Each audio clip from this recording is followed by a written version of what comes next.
It's a question asked by the authors of the book Digital Legacy, Take Control of Your Online Afterlife. And as they told me, it's an issue most people haven't even considered. Here we are.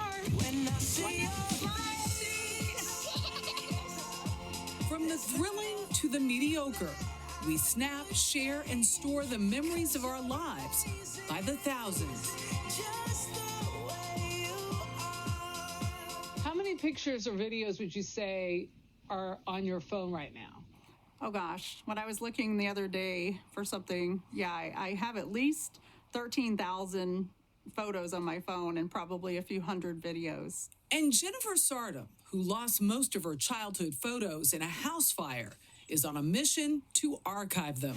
Don't get me, Rexy. For her daughter's generation and beyond. The reality is that many of the digital possessions, if you will, or digital artifacts of our life, they're not physical objects anymore. They're in the cloud, they're stored in our devices, they're contained within other companies' storage. Tech journalist Daniel Seberg co-authored Digital Legacy, a new book that details preserving and protecting your online afterlife, beyond just those images. It seems like such a laborious house cleaning task. How do you figure all of that out? You know, one of the challenges with anybody's digital legacy is that the ways in which you might wish to manage it are not universal. What digital data do you think is important to preserve?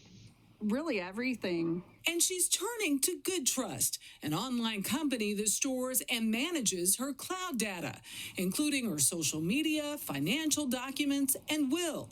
Call it digital estate planning. It just feels really good, and I want to be able to share that and keep it alive even long after I'm gone. Because she's a veteran, Jennifer won't pay for GoodTrust's $70 a year service for a decade. So we want to be a force of good to giving to people who served us. Rikar Steiber is GoodTrust CEO and also co-authored Digital Legacy.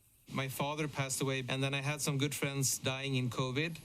So I kind of unfortunately got into this whole thing to sort of figure out what happened to people's digital accounts when you pass away. Deciding what's worth passing on and unlocking all of that data stored in the cloud is a challenge. I discovered that it's much more difficult and, potentially insane than you would ever imagine.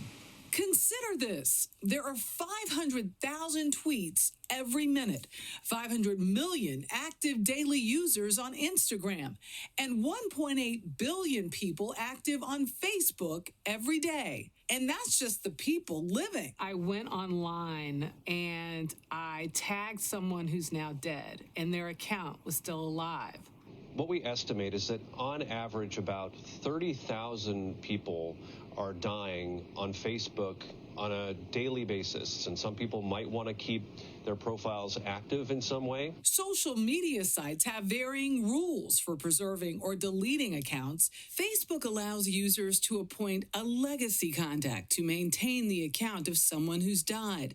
And while it isn't explicitly stated on their website, Twitter does allow those with login and password information to continue posting on behalf of a deceased user in perpetuity. In some cases, you may be required to have a court order. In other cases, you may need power of attorney. All the more reason, says Daniel Seberg, to have a plan for what makes up your physical and digital world. We're now absolutely intertwined between the analog physical world and the digital virtual world. There's no going back. We're all in. We're all in, whether we are absolutely comfortable with it or ready for it or not. We are now moving into this braver new world together, and it is time for us to think about what anybody's digital legacy means. Just think about that. We are now immortal thanks to social media and the internet.